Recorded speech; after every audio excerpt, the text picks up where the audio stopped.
ഈ കാണുന്ന വിഷ്വൽസ് കീർത്തി ചക്രയും പിക്കറ്റ് 43 പോലെ ഒരു പാട്രിയോട്ടിക് പടത്തിന്റെയാന്ന് പറഞ്ഞാൽ നിങ്ങൾ വിശ്വസിക്കൂ. ഡിസംബർ 5 റിലീസ് ആവാൻ പോകുന്ന രൺവീർ സിംഗ് അഭിനയിച്ച ദുരന്തർ റിയൽ ലൈഫിൽ നടന്ന ഒരു കഥയെ ബേസ് ചെയ്തിട്ടാണ്. ഇന്ത്യയുടെ മണ്ണിൽ നിന്ന് പാകിസ്ഥാനിൽ പോയിട്ട് അവിടത്തെ ഒരാളായിട്ട് ജീവിച്ച് അവന്മാർക്ക് തന്നെ 8ന്റെ പണി ഇട്ട് കൊടുത്ത് ജീവനോടെ തിരിച്ചു വന്ന ഒരാളുടെ കഥ. കഥ തുടങ്ങുന്നത് December 22, 2000 Red Fort attack, 2001 Jammu Kashmir assembly attack, അതേ കൊല്ലത്തിൽ തന്നെ December 13 parliament attack, September 2002 Akshardham temple attack. ദുരന്തറിന്റെ ട്രെയിലറിൽ പറയുന്നുണ്ട്,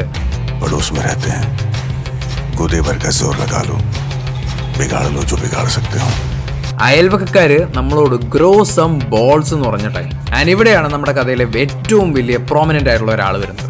ഇന്ത്യയുടെ national security adviser Ajit Kumar Doval. And പുള്ളിക്കാരനെ വിളിക്കുന്ന വേറൊരു പേരും കൂടിയുണ്ട്, ഇന്ത്യൻ ജെയിംസ് ബോണ്ട്. ആൻഡ് ദുരന്തറിൽ ഈ റോൾ ചെയ്യുന്നത് നമ്മുടെ സ്വന്തം തമിഴിലത്തെ ആർ മാധവനാണ്. പിന്നെ പുള്ളിനെ വെറുതെ അല്ല ഇന്ത്യൻ ജെയിംസ് ബോണ്ട് എന്ന് വിളിക്കുന്നത്. അതിന്റെ പിറകിൽ ഒരു കാരണമുണ്ട്. അതെന്താന്ന് വെച്ചാൽ 7 കൊല്ലത്തോളാണ് പുള്ളി ജാതിയും മതവും സംസ്കാരവും ഒക്കെ മാറ്റി തൊട്ടടുത്ത പാകിസ്ഥാനില് അണ്ടർ കവർ ആയിരുന്നു. ലോകത്ത് തന്നെ ഇതുപോലെ കുറച്ച് ആൾക്കാരെ ഉണ്ടാവുള്ളൂ, അതും ജീവനോടെ.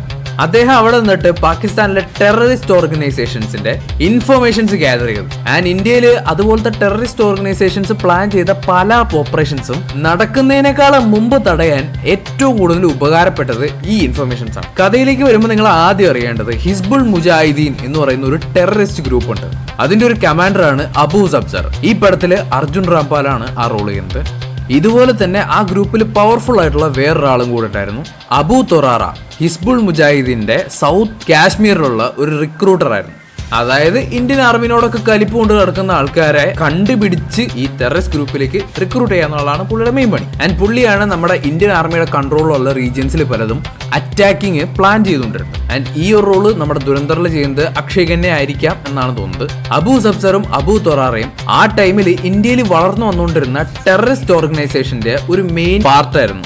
1998 ശേഷം ഇന്ത്യയിൽ നടന്ന മിക്ക ടെററിസ്റ്റ് അറ്റാക്സിലും ഇവരുടെ ഒരു മെയിൻ ഇൻഫ്ലുവൻസ് ഉണ്ടായിരുന്നു. ആൻഡ് ഇവർ രണ്ടുപേരെയും തീർക്കാന്നുള്ളത് ആ ടൈമിൽ ഏറ്റവും ഇമ്പോസിബിൾ ആയിട്ടുള്ള ഒരു കാര്യമായിരുന്നു. അവിടേക്കാണ് അജിത് കുമാർ ഡോവൽ വരുന്നത്. പക്ഷെ പുള്ളിക്ക് ഇറങ്ങി ഈ ഒരു സംഭവം ചെയ്യാൻ പറ്റില്ല, കാരണം പുള്ളിയുടെ ഐഡന്റിറ്റി ഓൾറെഡി റിവീലായി. അവരെന്തായാലും പെട്ടെന്ന് പിടിക്കും. പക്ഷെ അദ്ദേഹത്തിന്റെ കയ്യിൽ ഇത്രയും കൊല്ലത്തെ എക്സ്പീരിയൻസ് ഉണ്ടായിരുന്നു. KGF പറയുന്ന പോലെ ഉലയിൽ ഊതി ഊതി അടിച്ചടിച്ച് പുള്ളി ഒരു ആയുധം ഉണ്ടാക്കി. Iftikhar Bhatt AKA major Mohit Sharma. Of course Ranveer Singh ആണ് ആ പടത്തില് ഈ റോൾ ചെയ്യുന്നത്. ജനുവരി 13, 1978 ഹരിയാനയിലാണ് മേജർ മോഹിത് ശർമ്മ ജനിക്കുന്നത്. ചെറുപ്പം തൊട്ടേ ആർമി എന്ന് പറഞ്ഞാൽ പുള്ളിക്കൊരു പാഷനായിരുന്നു.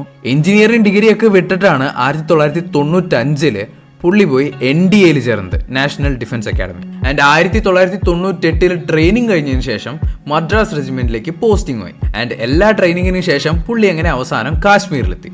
അങ്ങനെ 2004 അത് നടക്കുന്നത്. ആർമി ഹെഡ് ക്വാർട്ടേഴ്സിൽ ഒരു ടോപ്പ് സീക്രട്ട് മിഷന്റെ ബ്ലൂ പ്രിന്റ് ഉണ്ടായിക്കൊണ്ടിരിക്കുകയായിരുന്നു, ഓപ്പറേഷൻ ഇഫ്തിഖാർ ഭട്ട്. മിഷൻ ഇത്രയേ ഉള്ളൂ, ഒരു ടെററിസ്റ്റ് ഗ്രൂപ്പിന്റെ അകത്ത് അവരിൽ ഒരാളായിട്ട് ചെന്ന് പെട്ടിട്ട് അവരുടെ വിശ്വാസം പിടിച്ചു പറ്റി അവരുടെ ആ ഗ്രൂപ്പിനെ തന്നെ ഇല്ലാണ്ടാക്കുക. വളരെ വളരെ റിസ്ക് ഉള്ള പരിപാടിയാണ്. എങ്ങാനും പാളിയാൽ ഓൺ ദ സ്പോട്ടിൽ നമ്മൾ മരിച്ചു പോകും. മേജർ മോഹിത് ശർമ്മ ഈ മിഷൻ ഏറ്റെടുത്തു.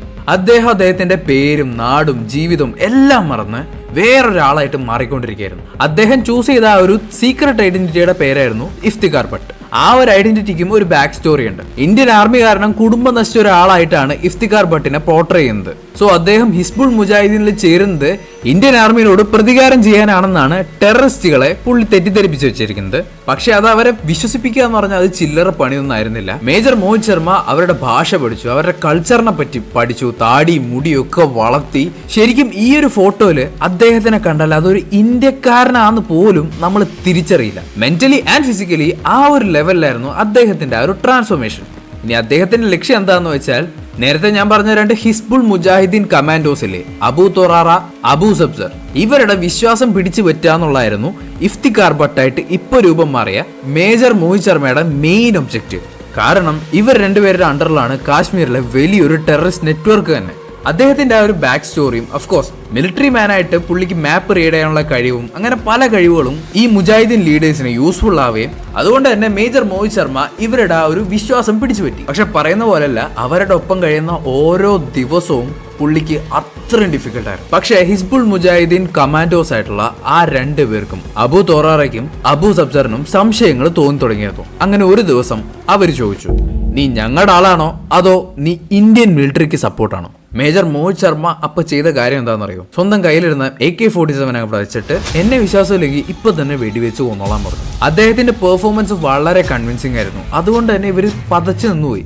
ചിലപ്പോൾ അവർക്ക് 2 പേർക്കും ഇദ്ദേഹം ആർമിക്കാരനാണെന്നുള്ളൊരു ഇൻഫർമേഷൻ എവിടെന്നെങ്കിലും കിട്ടിക്കാണും. പക്ഷേ ആ മണ്ടന്മാര് പകച്ചു നിന്ന ആ പോയിന്റില് നമ്മുടെ മേജർ പിസ്റ്റൽ എടുത്ത് 2 പേരും ഓൺ ദ സ്പോട്ടിൽ ഷൂട്ട് ചെയ്ത് കൊന്നോളഞ്ഞു. ആൻഡ് അന്ന് രാത്രി തന്നെ അദ്ദേഹം നമ്മുടെ ഇന്ത്യൻ ആർമി ബേസിൽ വന്ന് റിപ്പോർട്ട് ചെയ്തു. ഇത് മൊത്തം ഒരു 2 ആഴ്ചയിൽ നടന്ന കഥയാണെന്ന് നമുക്ക് വിശ്വസിക്കാനേ പറ്റില്ല. ആൻഡ് ദുരന്തർ എന്ന് പറയുന്ന ഹിന്ദി സിനിമ എന്തായാലും ഇതേ കഥ തന്നെ ആയിരിക്കില്ല. അത്യാവശ്യം ഇൻസ്പിറേഷൻ ഒക്കെ എടുത്തിട്ടുണ്ടാവാം. കാരണം സാറ അർജുൻ്റെ ക്യാരക്ടറൊക്കെ ഉണ്ട്. അപ്പോൾ വേറെ ടൈപ്പിലായിരിക്കും ഇത് കാണിക്കുന്നത്.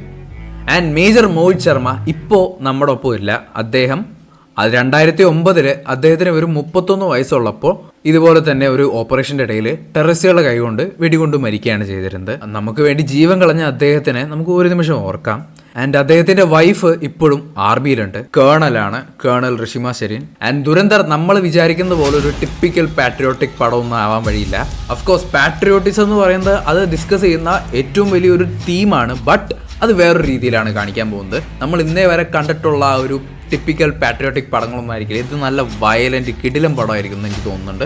ഞാൻ നല്ല രീതിയിൽ പ്രതീക്ഷ വെക്കുന്നുണ്ട്. കാരണം ഏറ്റവും വലിയ കാരണം എന്താണെന്ന് വെച്ചാൽ ഉറി ദ സർജിക്കൽ സ്ട്രൈക്ക് എന്ന് പറയുന്ന പടം ചെയ്ത ഡയറക്ടറാണ് ഇതിന്റെ ഡയറക്ടർ. അത്യാവശ്യം നല്ല ടൈം എടുത്ത് 2-3 കൊല്ലമൊക്കെ എടുത്തിട്ടാണ് പുള്ളി ഈ പടം ഫിലിം ചെയ്തതും. സാറ അർജുൻ ഇങ്ങനെ കണ്ടപ്പോൾ സത്യം പറഞ്ഞാൽ ഞെട്ടിപ്പോയി. നമുക്കിപ്പോൾ ഒരു സാങ്കല്പികമായിട്ടൊരു മോൾ ഉണ്ടെന്നൊക്കെ വെക്കുക. അപ്പോൾ ഒരു ദിവസം പുള്ളിക്കാരിനെ കെട്ടിക്കാൻ പ്രായം എന്നൊക്കെ കാണുമ്പോൾ നമുക്കൊരു അന്താളിപ്പ് വരില്ലേ? അതായത് ആൻമരിയ കരിപ്പിലാണെന്ന് തൊട്ട് കാണുന്നതാണ്, ശരിക്കും ഒരു ചെറിയ കുട്ടിയാണ്. അങ്ങനെയാണ് പുള്ളിക്കാരി എല്ലാവരുടെയും മൈൻഡിൽ കിടക്കുന്നത്. പെട്ടെന്ന് ഇങ്ങനെ കണ്ടപ്പോൾ, അതും രൺവീർ സിംഗിന്റെ പോലത്തെ ഒരാളുടെ നായികയായിട്ട് കണ്ടപ്പോൾ ഞെട്ടിപ്പോയി. അയ്യോ, ഇത്രയും പ്രായമൊക്കെയോ എനിക്കൊന്ന് തോന്നിപ്പോയി. ആൻഡ് അനിമലും ഉറിയും മിക്സ് ചെയ്തൊരു സാധനമായിരിക്കും ഇതെന്നാണ് എനിക്ക് തോന്നുന്നത്. നല്ല വയലന്റ് കിഡിലൻ ആക്ഷൻ ആയിട്ടുള്ള ഒരു പാട്രിയോട്ടിക് പടം. ഇനി നമുക്ക് ഈ പടത്തിന്റെ റിവ്യൂവിൽ വെച്ച് കാണാം.